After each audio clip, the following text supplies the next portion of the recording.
El hidrógeno verde se define en Europa como aquel que se produce sin las emisiones de CO2. Por lo tanto, va a ser ese hidrógeno que se obtiene a partir de electrólisis del agua, que es la descomposición con corrientes eléctricas del agua en sus componentes, hidrógeno y oxígeno, utilizando energías renovables, fundamentalmente energía solar y energía eólica.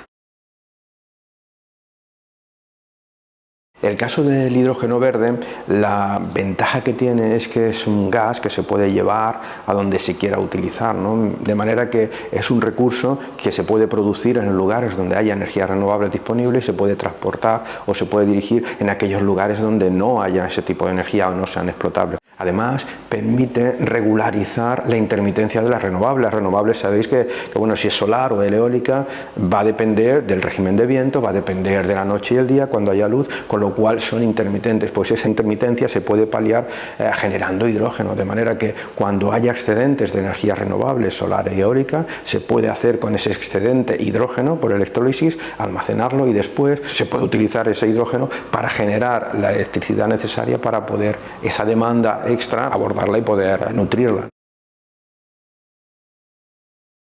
El reto es sobre todo desarrollar tecnologías de electrólisis que permitan obtener un hidrógeno a precios más asequibles. Actualmente el precio es alto, eso genera ciertas desventajas para la comercialización del hidrógeno. Además, el transporte del hidrógeno es un gas, es un transporte pues, que se tiene que abordar también. Eso es uno de los grandes retos.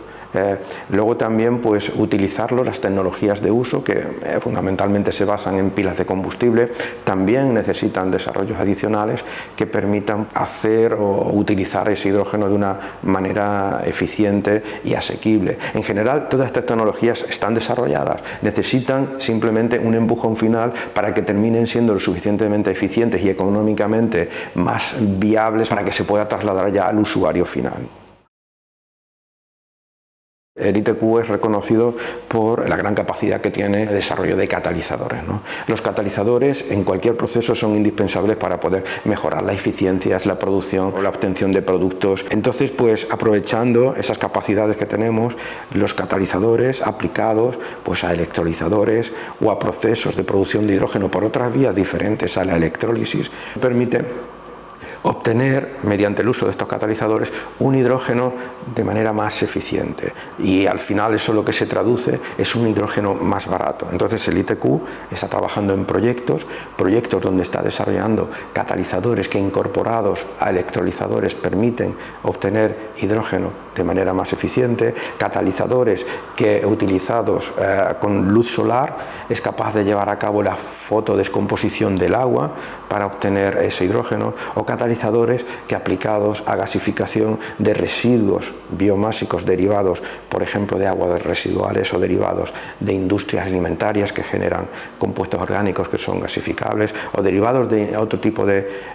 actividades agrícolas, permiten obtener un hidrógeno bajo en emisiones que tiene un ciclo de vida, un estudio socioeconómico con un impacto alto y además económicamente más viable que el que actualmente se está obteniendo a partir de electrólisis.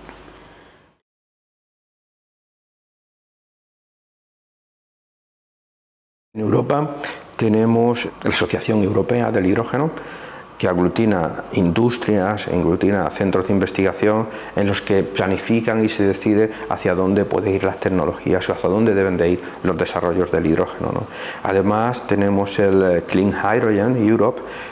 el cual gestiona los fondos que crean los proyectos europeos en temas relacionados con el hidrógeno, ¿no? Entonces ese Clean Hydrogen Europe tiene un plan que está centrado actualmente en partiendo de lo que ya han desarrollado y han estudiado a nivel fundamental y que ya están a TRLs o en estadios de desarrollo un poquito más altos, terminar ya de trasladar y de escalar para poner en funcionamiento en industria. El CSIC tiene un papel predominante en todo este tipo de proyectos, ¿no? Porque tiene investigadores que están trabajando prácticamente en todos los niveles de desarrollo de las tecnologías del hidrógeno. Están desde desarrollando sistemas y reactores, incluidos catalizadores o electrolizadores que permitan una producción más eficiente de hidrógeno, hasta, digamos, tecnologías de uso de ese hidrógeno a través de pilas de combustible o de otros dispositivos. Incluso se están estudiando sistemas de almacenamiento a nivel de cavernas salinas, que permiten almacenar el hidrógeno de una manera segura y que después esté disponible para trasladar o para llevar a los sitios donde sea necesario. Yo creo que es claro que el CSIC, no a nivel español, es a nivel europeo donde tiene ya un papel importantísimo, con los investigadores de alto nivel trabajando en ellos. Entre los proyectos en los que estamos trabajando aquí, pues hay varios en los que se está obteniendo hidrógeno bajo en emisiones a partir de biomasa. Estos procesos lo que permiten es llevar a cabo el reformado de los compuestos orgánicos que forman parte de la biomasa, y ese reformado lo que nos permite es extraer ese hidrógeno que forma parte de las moléculas orgánicas. Estos procesos están bien establecidos y son procesos que desde el punto de vista de aplicación industrial están ya implementados. Eso significa que podemos tener una eficiencia alta con una economía baja, lo que supone producir un hidrógeno a menor precio que actualmente se está obteniendo a partir de la electrólisis, que es, digamos, la meta final, ¿no?, por obtener ese hidrógeno verde libre de CO2. Lo que tiene estos procesos también es que, bueno, son procesos que se realizan a partir de biomasa, con lo cual hay moléculas orgánicas y por lo tanto vamos a generar CO2 durante el proceso de obtención de ese hidrógeno. Pero este CO2, al fin y al cabo, es el CO2 que después utilizan las plantas y los seres vivos para generar de nuevo biomasa, con lo cual estamos en un ciclo cerrado de CO2, que es por lo que se le llama hidrógeno bajo en emisiones, realmente porque emite poco CO2, porque ese CO2 que emite no se queda en la atmósfera, sino que luego se va a volver a utilizar. Entonces, estas tecnologías en las que nosotros estamos desarrollando y tenemos ya plantas piloto funcionando, están fundamentalmente trabajando con el reformado de alcoholes que provienen de una industria destilera, por ejemplo, que trabaja con lo que son vinos defectuosos, que trabajan con la extracción de alcoholes de diferentes fuentes y que generan al final, durante su proceso, pues alcoholes residuales que no saben qué hacer con ellos, y que esos se pueden reformar para obtener un hidrógeno que después puede ser utilizado incluso por la misma empresa para generar electricidad utilizando pilas de combustible, por ejemplo.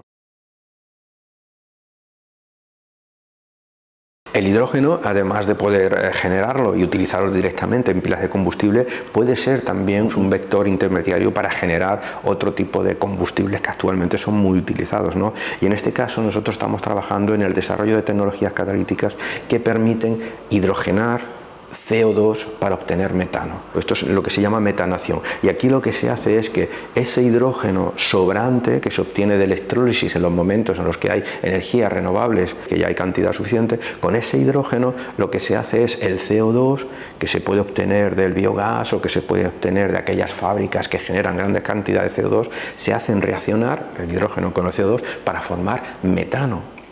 Ese metano ya es muy fácil de utilizar porque tenemos los gasoductos, tenemos las tecnologías que lo utilizan y demás. Y es una forma de almacenar hidrógeno en forma de una molécula ya conocida, muy fácil de utilizar y muy fácil de transportar y almacenar. También se están desarrollando otras tecnologías que se están trabajando aquí en el ITQ, en proyectos europeos, y lo que se hace es obtener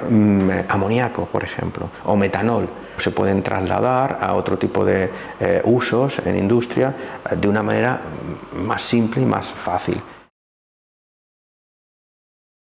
En el arco mediterráneo, los países que lo forman tienen una ventaja fundamental, y es que el nivel de radiación de estos países es superior al del norte de Europa, con lo cual tiene un potencial muy alto de generar energía eléctrica a partir de la fotovoltaica. Aparte de ello, es que este arco mediterráneo va a ser de nexo entre el norte de África y el norte de Europa. Y sobre todo la importancia de esto es porque el norte de África se prevé como una zona importante de generación de hidrógeno utilizando renovables. El norte de África pues tiene una radiación solar enorme, ¿no?, que podía ser aprovechada, y de hecho ya hay países que están trabajando en colocar muchos paneles solares para después hacer electrólisis y obtener hidrógeno, y entonces ese hidrógeno que se genera en el norte de África puede después, a través de las conexiones que ya existen, gasoductos que ya existen entre el norte de África y España o Italia, transportar ese hidrógeno que se genera masivamente desde estas zonas de África pues a Europa.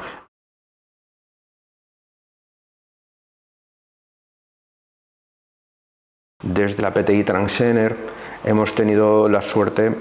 que investigadores que participan o que trabajan en el ITQ pues han recibido fondos para poder desarrollar proyectos relacionados no solo con la producción de hidrógeno, sino también con el desarrollo de tecnologías propias de electrólisis o tecnologías catalíticas que pueden ser utilizadas para generar desde jet fuels hasta combustibles de barco mucho más eficientes para estos medios de transporte. Entonces el ITQ lo que ha planificado es, teniendo en cuenta que participa en esos proyectos, que va a desarrollar tecnologías que están a un nivel de desarrollo más alto y que están próximas ya a lo que sería su traslado para explotación en industria. Lo que se pretende es que estas tecnologías puedan establecerse en ese hub, sean un escaparate para que las industrias puedan verlas y al final pues para que estas industrias que están interesadas en este tipo de tecnologías participen con nosotros y sean capaces ya de llevarlas a su campo y establecer líneas de explotación en las que estas tecnologías se puedan incorporar.